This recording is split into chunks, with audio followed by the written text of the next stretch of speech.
Pronto, iniciou a gravação. Então é o seguinte, pessoal. Nas últimas aulas, nós temos conversado sobre plantas, né? Já falamos sobre classificação, características gerais, já conversamos sobre histologia vegetal, já conversamos sobre o início aí de organologia vegetal. Dividimos em dois blocos. O primeiro bloco com órgãos vegetativos e o segundo bloco com órgãos reprodutivos. Na última aula da gente, nós fechamos ali sobre órgãos vegetativos. Falamos sobre raiz, caule e folhas. Tá? E para hoje, fica para a gente conversar aqui sobre órgãos reprodutivos. Então a gente vai tentar fazer essa segunda parte aqui de organologia vegetal. Então, vê só. Você fala sobre estruturas reprodutivas, está falando sobre órgãos que estão diretamente relacionados com reprodução sexuada em plantas. Tá? Então, a gente está falando de processo de transmissão de pólen, processo de adaptação para captar pólen, né? Processo de desenvolvimento a partir dessa fecundação sexual, dessa reprodução sexuada com fecundação, né?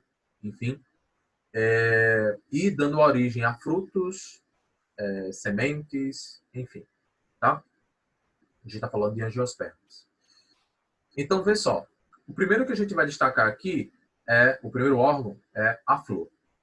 A gente vai dizer que uma flor é um órgão, o principal órgão reprodutivo para plantas, tá?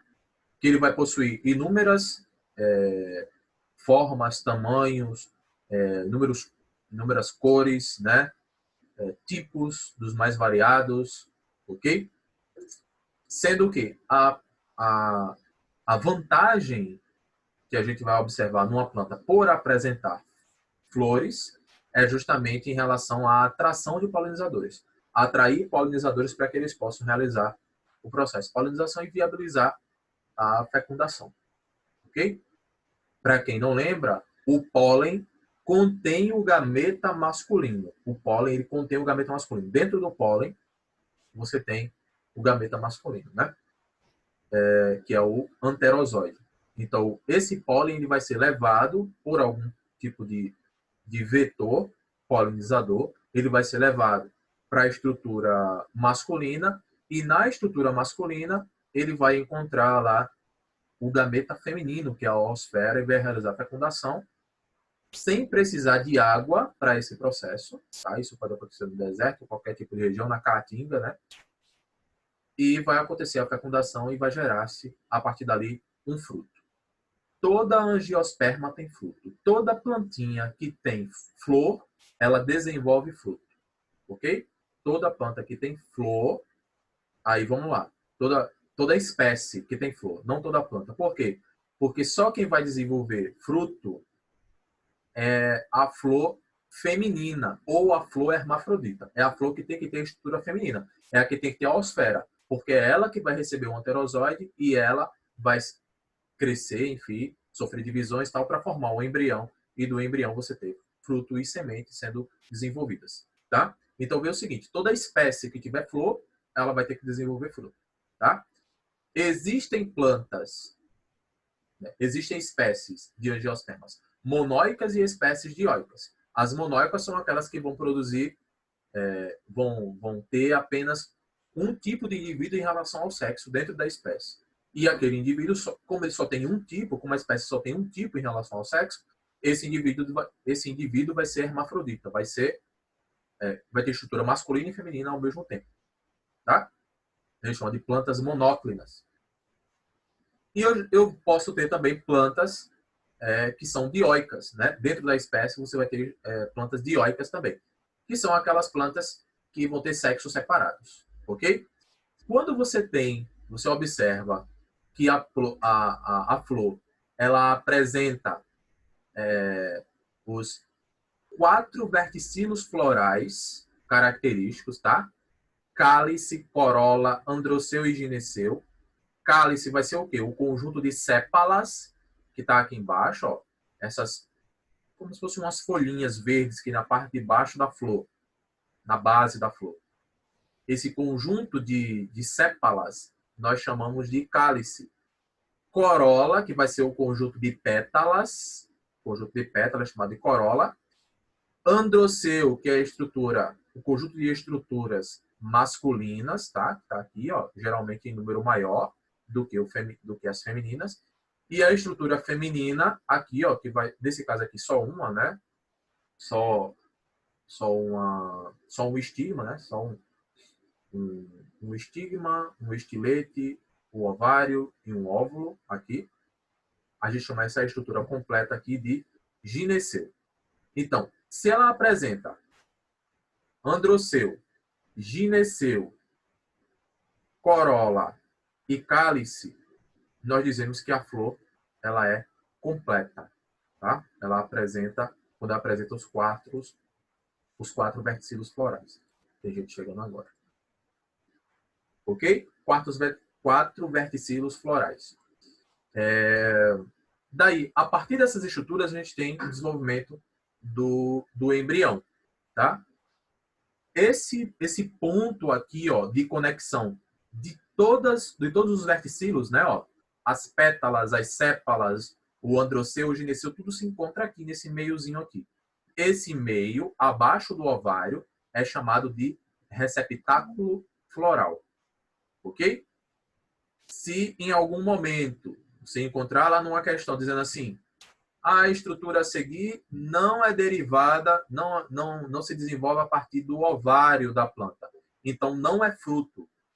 Fruto vai ser a estrutura que se desenvolve a partir do ovário da planta. Tá? Se a estrutura se desenvolver a partir do receptáculo floral, não é fruto, é pseudofruto. Tá? É um fruto falso. Um exemplo é a maçã. A maçã ela se desenvolve a partir desse receptáculo floral, dessa estrutura aqui da base. Tá? Não é do ovário. O ovário atrofia. O ovário é aquela... Quando você abre uma maçã no meio, você observa que tem uma parte no meio, ao redor das sementes, que é mais esbranquiçada. Aquilo dali é o ovário. O ovário atrofia e o receptáculo floral se desenvolve. Tá? Ele hipertrofia. E é o que a gente come. A gente come receptáculo floral. Então, é um pseudofruto, a maçã. Assim como a maçã, a pera, a banana é um fruto paternocárpico, é um fruto que se desenvolve sem que haja fecundação do óvulo. Sem que haja fecundação. Tá? O óvulo monóico, ele dá origem a uma célula dioica e essa célula se desenvolve, né? E dá origem a banana, né, que a gente come. Mas aquilo dali é um fruto partenocárpico, não é um fruto verdadeiro, não. Tá? Não é um fruto tradicional. Ou o caso dos morangos, né? O morango, ele também não é fruto. Ele é uma estrutura derivada de uma inflorescência. É como se fosse um cachinho de flores, tem um monte de ovários, um monte de estruturazinhas como essa, que dão origem àqueles pontinhos que a gente vê ao redor do morango. Cada pontinho daquele seria um fruto. Tá? Esses frutos, os ováriozinhos, eles não hipertrofiam, né? Eles não se desenvolvem em tamanho.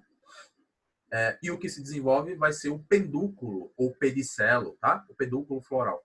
O pedúnculo ele se desenvolve, ele fica grandão, fica aquela estrutura vermelha, carnuda que a gente come. É aquilo dali que é a parte suculenta, né, do morango. Assim como o morango, o abacaxi, a jaca são derivados de inflorescências. Tá? Então tem um monte de coisa que a gente passa despercebido. Né? E vamos lá. Em relação às peças florais que a gente vai observar. Então você tem aqui, ó, as flores monóclinas. Flores monóclinas é quando eu tenho só um tipo de flor naquela espécie. E aquele tipo de flor, por ele ser único, ele vai ter que apresentar as duas estruturas reprodutivas. O androceu e o gineceu. O gineceu aqui no meio. Tá? Ou seja, a florzinha aqui ela vai ser hermafrodita. E existem flores diclinas. Tá? Existem flores que na mesma na mesma... Gente, chegando agora. Existem plantas que apresentam flores aqui separadas, né? Uma florzinha, ela é masculina aqui, ó, com o androceu. O pólen vai ser produzido aqui. E outra florzinha, ela apresenta o gineceu, né? Aqui onde o pólen vai descer, formar o tubo polínico e fecundar a osfera aqui dentro do ovário da planta, tá? Então, quando você come uma planta, come um fruto, você está arrancando o ovário dela, você está comendo o ovário dela, né? Quando você come alguma semente, você está comendo o óvulo da planta, ok? Só para lembrar. Monóicas e dióicas, a gente já conversou. Aí vamos aqui. Planta monóica. Ó, planta monóica. É porque está mostrando aqui dois tipos de monóica. Vamos lá. Monóica. Dentro da espécie, você só tem um tipo de planta que tem os dois sexos. Nesse caso aqui, a planta é monóica com flores monóclinas, ou seja, a florzinha apresenta os dois sexos. E eu tenho planta monóica também. A planta é monóica, mas com flores díclinas. Uma flor macho, uma flor fêmea. Tá? Do mesmo jeito que eu posso dizer o seguinte, na planta dioica, eu tenho aqui duas estruturas diferenciadas, né? Uma estrutura que é só, uma planta que é só apresentando flores masculinas e outra planta só com flores femininas. Só para lembrar, não sei se você já ouviu a expressão alguém falar assim, esse negócio aqui não serve para nada, isso aqui é um pé de mamão macho. Porque o pé de mamão macho não dá mamão. Justamente porque para dar o fruto tem que haver a fecundação, né? E é o desenvolvimento do óvulo, desenvolvimento da osfera, enfim. Então, o pé de mamão macho ele fornece o pólen, mas o fruto é desenvolvido a partir do pé de mamão com flores fêmeas, com flores femininas, tá? Então, androceu, o androceu, ele vai ser uma estrutura que vai ser representada pelo conjunto de estames, que é onde tem os pólens, né? O pólen está aqui, o grão de pólen, apresentando o antera, que é essa cápsulazinha, tá? Com as tecas, que é o local de abertura da antera. E a antera é sustentada pelos filetes, tá? Então, esse conjunto aqui, a gente chama de androceu. Dentro das anteras, a gente tem os sacos polínicos, tá? O pólen é o que vai formar o tubo polínico na estrutura feminina. Então, a morfologia, quando a gente vem aqui... Não precisa não. Quando a gente vem aqui para a estrutura do gineceu, no gineceu o que é que você vai ter? Vai ter o estigma, que é a pontinha, a abertura, é a extremidade do estilete. Você tem o estilete em si, que é o tubo aqui, né? Tá? E você tem o ovário, né? E os óvulos dentro. Esse ovário ele pode apresentar vários óvulos ou às vezes um óvulo só. Ok? Aí vamos lá. Quando o grão de pólen ele chega no estigma, o estigma ele é ácido e ele corrói o tecido do estigma e do estilete. Quando o grão de pólen vem descendo pelo estilete, porque ele é ácido, vai corroendo, ele vai formando o tubo polínico. Então, alguns descem primeiro. Um grão de pólen desce primeiro, formando o tubo polínico, e o outro que vem, ele vem trazendo o gameta, tá? O anterozoide, e o anterozoide ele fecunda as oosferas, tá? Diferença, pessoal, que a gente vai encontrar, às vezes você encontra o nome óvulo, às vezes encontra a oosfera. O óvulo vai ser o gametófito, tá?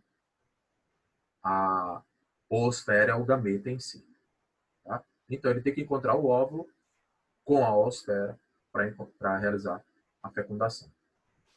Deixa eu pegar aqui mais alguns pontos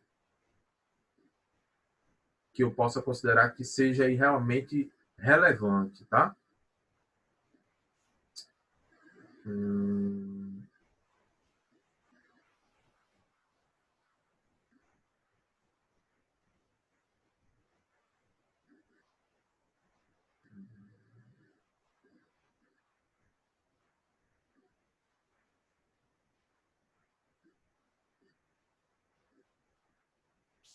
tá. Vamos aqui para a gente ir adiantando. Ó, a gente pode dizer o seguinte, que, obviamente, você vai ter dois tipos de reprodução, tá? Para as angiospermas, você vai ter a reprodução assexuada e reprodução sexuada. Contudo, a reprodução sexuada é essa que está relacionada com a participação dos grãos de pólen para realizar a fecundação e formar o embrião. A reprodução sexuada, ela perpassa pela polinização dependendo de agentes polinizadores, ok? Sendo que essa fecundação, que vai acontecer a partir da polinização, ela é uma fecundação dupla, ok? Ela é uma fecundação dupla. Dentro do óvulo, o tubo polínico ele vai penetrar, quando tiver aqui, ó, o grão de pólen, como eu falei, quando ele descer dentro do óvulo, ele vai desenvolver dois núcleos espermáticos, formando o embrião diploide, tá? E o outro núcleo espermático, ele vai se unir com dois núcleos polares, originando um endosperma, que é triploide. Aí a gente vai lembrar o seguinte, que esse endosperma, não sei se vocês lembram de ter falado sobre, esse endosperma, ele vai garantir que dentro da semente que vai se formar aqui, o embrião ele tenha nutrientes, tá? Ele permite que o embrião ele consiga se desenvolver a partir dos nutrientes, ok? Então você vai ter o embrião diploide e o endosperma que é triploide, permitindo que o embrião ele continue se desenvolvendo dentro da estrutura que vai desenvolver uma casca, enfim, vai dar origem à semente, tá? Em relação à polinização em si, a gente vai ter como agentes polinizadores o vento, né, a anemofilia, a água, hidrofilia, a própria gravidade, o pólen sendo levado pela gravidade, a gente chama de geofilia. E dentro do contexto de animais, você tem a zoofilia, com vários tipos, né, de animais fazendo polinização. Aí você tem entomofilia, insetos, quiropterofilia, morcegos, ornitofilia, que é por pássaros, né? Aracnofilia, que é por aranhas, polinizações sendo feitas pelos mais variados tipos de animais, ok? Quando acontecer esse processo, né, de formação do embrião, a estrutura ao redor da semente, né? Não sei se você lembra, mas a gente estava falando o quê? Quando a gente estava falando de gimnospermas e angiospermas, quando a gente estava falando de gimnosperma, o nome gimnosperma ele está relacionado com semente nua. Então, o fruto vai ser essa estrutura que envolve a semente, originada a partir do desenvolvimento do ovário. Então, você tem aqui, ó, logo após a fertilização da oosfera, o ovário se desenvolve. Então, essa parede que a gente está vendo aqui, ó, essa parede que a gente está vendo aqui, ela vai se desenvolver, tá? Ao redor das sementes, dando origem ao fruto, enquanto o óvulo fecundado se transforma em semente, tá? O desenvolvimento do ovário em fruto é desencadeado por hormônios liberados pelas sementes. Aí, auxinas, giberelinas vão atuar nesse processo. Os frutos protegem a semente, na maior parte das vezes atraem espessores com suas formas, tamanhos, cores, texturas, né? Enfim, cheiros. Não tem cheiro, mas cheiros também, odores. O que é que a gente vai ter? dois processos que são distintos aqui, cuidado para não confundir. Polinização, que é o transporte desse pólen, pode ser por animais, enfim. E a gente tem a dispersão, que é o processo de distanciamento da semente e do fruto da planta mãe, da planta genitora, que é realizado geralmente por animais, mas também pode ser realizado pelo vento, né? E pode ser realizado pela água também, tá? E até pela própria gravidade também, como não. No sentido de ter uma planta que vai lá, tá lá em cima, em cima, na parte de cima da mata, de uma montanha, enfim, alguma coisa assim, a semente cai, o fruto cai e ele sai rolando, descendo lá. Um coco, por exemplo, sai rolando, descendo até a beira de um rio, e quando chega no rio ainda vai sendo levado pela correnteza. Enfim, você tem dispersão a partir de gravidade e a partir, nesse caso, a partir da água também. Tá? Enfim, os frutos são formados por duas partes. Você tem o pericarpo, formado pela parede do ovário, desenvolvida depois da fecundação. Vou pegar um exemplo de um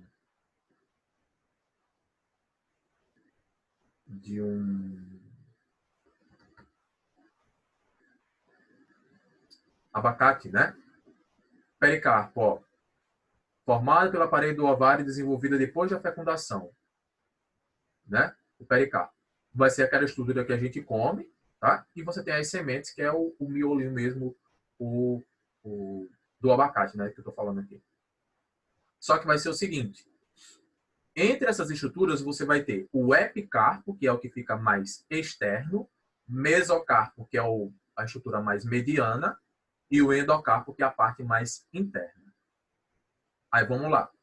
No abacate, o endocarpo, não sei se você já viu, mas ao redor da semente do abacate tem tipo uma pelezinha, uma camada bem fininha, né? Como se fosse uma casquinha fininha. Aquilo dali vai ser o endocarpo. O mesocarpo seria a parte que a gente come, aquela parte mais verde mesmo que a gente come, tá? E o epicarpo seria a casca. Ok? O epicarpo a gente geralmente não come, né? Professor, sempre vai ser assim, o endocarpo vai envolver a semente, o mesocarpo é o que a gente come, o epicarpo é a casca mesmo? Não. Tem alguns casos que a gente come o endocarpo. Um exemplo seria a laranja. Aqueles gominhos, sabe? Que parecem umas gotinhas que tem na laranja, aquilo dali é endocarpo. A gente come aquilo. O mesocarpo é aquela casca branca, que é amarga, né? A gente não come. E o epicarpo é a casca verde, ou laranja mesmo, né? Também a gente não come, né? Pode até usar no prato, enfim, ralado, alguma coisa. Mas a gente não come. Então a gente come o endocarpo na laranja e no abacate a gente come o mesocarpo. Tá entendendo? Então depende da estrutura. E tem planta, tem fruto que você come todo, né? O fruto todo. Então, come tanto o epicarpo quanto o mesocarpo, quanto o endocarpo. Tá? Aí aqui está colocando alguns exemplos, né? O pericarpo é tudo aqui que a gente está vendo, menos a semente. E a semente vai ser onde está o embrião está lá dentro. Aqui uma dicotiledônio. Então o endocarpo é essa estrutura aqui, ó, os gominhos, tá? A gente está vendo essa parte alaranjada. O mesocarpo é essa estrutura branca aqui, ó, a casca mais clara. E o epicarpo é essa parte aqui, ó. Tá? Aí você pode dizer, o mesocarpo é só essa estrutura aqui? Não, é essa estrutura e o que a gente vê aqui, ó, o bagaço, né?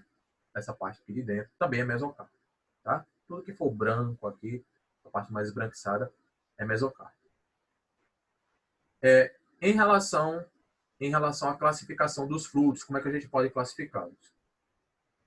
Os frutos podem ser classificados de acordo com a consistência e de acordo quanto à deiscência, que é a questão dele poder se abrir ou não quando está maduro, né, em relação a liberar as sementes. Quanto à consistência, pode ser classificado como fruto seco, né, quando o pericarpo é duro, né, no caso das amêndoas, por exemplo, castanha, né, ou carnosos, né, no caso você pega o mamão, né, um tipo de fruto carnoso, o abacate mesmo, então seco ou carnoso, quanto à consistência, e pode ser classificado como deiscente, quando ele se abre, quando está maduro, tá? Para liberar a semente, como é o caso da soja, do feijão, enfim, ervilha. Se abre quando tá as vagens, né? Que a gente chama de leguminosas. E indeiscente quando não libera espontaneamente as suas sementes. Geralmente, quando não libera espontaneamente as sementes, aí, como é o caso que acontece com a uva, o próprio mamão, enfim, aí tem participação de animais para poder fazer essa dispersão, ou senão o apodrecimento mesmo do mesocarpo, né? O que pode acontecer com o mamão, ele vai apodrecer e a semente vai utilizar aquela estrutura do apodrecimento para poder se nutrir logo após a germinação, né? Ela não vai precisar do nutriente para germinar, ela vai precisar de água, que quebra a dormência da semente, mas no mecanismo dela poder se desenvolver, né, após a germinação, ela vai precisar sim de nutrientes, ela pode usar inclusive os próprios nutrientes derivados da decomposição da parte carnuda ali do fruto, tá? E da casca também. Frutos secos deiscentes, tá? Secos que se abrem, então tem o formato de existem as cápsulas, tá? Como é o caso do eucalipto, castanha do Brasil, a papoula. Tem os legumes, as leguminosas, né? Só para lembrar, leguminosas, a gente pensa que legumes... Tem coisa que a gente pensa que é legume, mas não é. Vou falar o que é legume. Legume é aquilo que tem vagem, tá? Plantas que têm vagem. Se observar qualquer planta tiver vagem, como é o caso aqui do feijão, a ervilha, aí é leguminosa, né? A gente fica pensando, isso aqui é legume ou não é? Isso aqui é verdura ou não é? Verdura, o contexto de verdura é um contexto cultural, contexto social, tá? Não é biológico. Tipo assim, as verduras são classificadas de acordo com o tipo. Não tem isso. Verdura é aquele tipo de vegetal que você consome temperando, né? Você coloca ali um tipo de tempero, tal, para você se alimentar. O contexto cultural é mais ou menos esse, ok? Você corta ali, pode ser folhas, podem ser frutos, sementes, né? Coloca ali gergelim, coloca, sei lá, lá no seu prato alface, rúcula, enfim, aquilo tudo ali a gente chama de verdura. Professor, pimentão é verdura? Se você come nesse contexto, é. Agora, se você, eu pego um pimentão e eu como in natura, pego ele assim cru e mordo e como. Aí, para você, a gente vai classificá-lo como fruta. Fruta é aquilo que geralmente é doce, né? Palatável. Então, pode ser que uma fruta, inclusive, alguma coisa seja fruta para mim e não seja para outra pessoa, porque para mim aquilo é doce, é palatável, é gostoso, e para outra pessoa não. No caso, tomate é a mesma coisa. Tomate, se a pessoa come in natura, come lá, morde o tomate, sem precisar temperar, sem nada do tipo, para essa pessoa o tomate vai ser fruta, tá?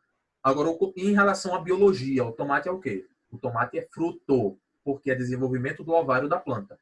Beleza. Só que para uma pessoa, o tomate, apesar de ser fruto, ele pode ser fruta, porque ela come in natura, come lá, sem precisar temperar, sem nada. E para outra pessoa, ele vai ser uma verdura, porque a pessoa vai lá, tempera, tal, coloca um vinagre, um salzinho, pimenta e come aquele tomate. Entendeu? Então, o contexto de fruta, contexto verdura, tá? É um contexto mais cultural, né? A definição mais cultural, social. Inclusive, algumas pessoas utilizam o termo legumes também de uma forma mais cultural, né? Uma coisa que se popularizou. A pessoa chamar, por exemplo, chamar, sei lá, berinjela, aí vai fazer uma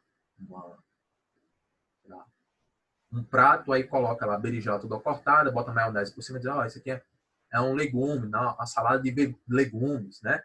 É o que faz com a cenoura, né? Cenoura não é legume, berinjela não é legume. Legume é o que produz, biologicamente falando, tá? Legume é o que produz vagem, beleza?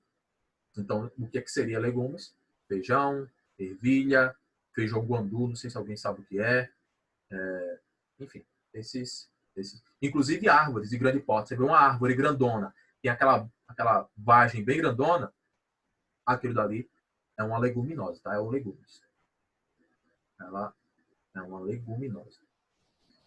Beleza. A sílica, ela é formada por dois carpelos, tá? Apresenta duas deiscências em forma de fenda e deixa as sementes em um eixo central.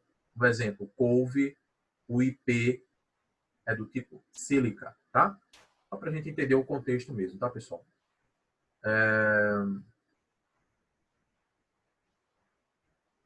Beleza. Frutos indeiscentes. Aí tem o do tipo aquênio, são os que não se abrem, tá? Não se abrem. Aquênio apresenta apenas uma semente, solta no pericarpo, o fruto do dente de leão, por exemplo, do morango e do caju. A cariópse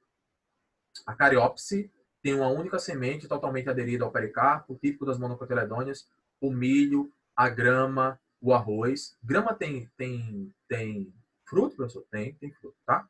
Produz um pendãozinho, coloca o fruto. Inclusive, um exemplo é o alpiste, né? O alpiste ele é desenvolvido a partir de uma gramínea. O arroz também é uma gramínea. A noz, o fruto é de parede espessa e com semente livre do endocarpo. Enfim, se eu fosse colocar a sâmara também, tem apenas uma semente. Geralmente essas sementes que tem fruto indecente, algum animal vai lá para poder quebrar essa casca, né? Quebrar o exocarpo. O pau de alho ele tem umas asas, né? Quando eles são soltos, esse fruto ele sai girando, né? É muito legal. Frutos carnosos, deiscentes, que se abrem, tem um tipo aqui. Não sei se alguém já ouviu falar de melão de São Caetano, né? A gente chama de galinha também, né? As pessoas mais humildes, normalmente, não tem tantos brinquedos, vão usar como brinquedo, né? Muito comum a gente ouvir falar sobre isso. Tem as drupas, né? Quando ele é mais coriáceo, tem uma decência irregular, no caso da noz, a nogueira, né? Com noz. Frutos carnosos, indeiscente, tem as bagas, quando apresenta uma ou várias sementes que ficam soltas no interior, né? No caso do maracujá, o mamão, laranja. E tem as drupas, no caso do pêssego, isso aqui é uma manga, o abacate, tá? Chamado de drupa. Tem um único fruto e ele é ligado, né, na planta. O coco também, tá? O coco tem semente? Tem. Deixa eu ver se tem alguma imagem de coco aqui. Tem não. Mas o coco é o seguinte: quando você vai abrir o coco, um coco seco, já prestou atenção que quando você vai. O coco é o fruto, tá? O coco é o fruto. É um fruto. Quando você vai abrir o coco, tem um lado dele que você consegue furar com mais facilidade. E quando você fura, sai ele forma um buraquinho direitinho e tem uma massa branca que sai. Não é a carne ainda, não é o coco em si, a carne do coco. É uma massinha que você tira quando você faz o buraquinho do coco para tirar a água. Aquela massinha que sai, aquilo dali é a semente do coco, tá? Você pode notar que sempre que o coco ele pega, ele olha por aquele buraquinho ali. É porque ali é que tem um endosperma, é ali que tem o material que vai permitir que o embrião se desenvolva, tá? Enfim, então o coco da Bahia, né? O coco que a gente popularizou assim, no mundo inteiro, né? Ele é um fruto que tem semente, tá? A semente é aquela lá. Os pseudofrutos, né? Como eu já falei, eles não têm desenvolvimento a partir do ovário da planta. Aí, no caso da maçã, essa parte aqui mais externa é o receptáculo floral, é o que se desenvolve. O meio o ovário, ele não se desenvolve, ele atrofia, né? Seria o fruto verdadeiro. Mesma coisa para pera, é a mesma coisa, do mesmo jeito, tá? Os pseudofrutos agregados ou compostos, a gente tem um exemplo, mas tem um exemplo dos morangos, né? A gente já conversou ainda agora, a jaca, né? Que são várias flores que dão origem a um fruto só. Pseudofrutos múltiplos, em frutescência, né? O abacaxi está falando aqui, ó. Tem aquelas escaminhas. Cada escama daquela seria uma florzinha, tá? E os frutos paternocápticos que se desenvolvem sem que haja fecundação. Ok? Quando a gente vem aqui para falar de sementes, aí você tem aqui a semente é originada do óvulo modificado e desenvolvido depois da fecundação. Apresenta um tegumento, uma camada mais ou menos rígido, o qual envolve a amêndoa, que ocupa a maior parte da semente. A amêndoa é formada pelo embrião e algumas sementes pelo endosperma, material de reserva alimentar. Para que possa germinar, precisa que aconteça um processo chamado de embebição, que ela absorver água para formar a radícula e o caulículo, tá? E as folhas na ponta. Basicamente é isso. Beleza. Beleza. Ponto importante aqui. Em relação à germinação. Como a gente falou ainda agora, a germinação, para acontecer, ela precisa que aconteça a embebição. Só que algumas plantas, ainda para poder germinar, precisam do processo a mais, né? Precisam de passar pelo trato digestório de algum animal, ou passar pelo fogo, né? Processo de queimar das plantas do cerrado, muitas delas precisam desse estímulo para poder fragilizar a casca e ela poder germinar, tá? Pessoal, já não dá para a gente ir mais adiante, tá? Colocando aqui que é menos de 1 minuto. Eu vou deixar para a gente comentar ainda alguns pontos ainda na próxima semana e as atividades aqui vocês fazem durante a semana e a gente conversa na próxima aula. Anota aí se tiver alguma dúvida, a gente retoma na próxima aula, beleza? No mais, um abração a todos vocês. Nos veremos na próxima. Valeu. Tchau, tchau.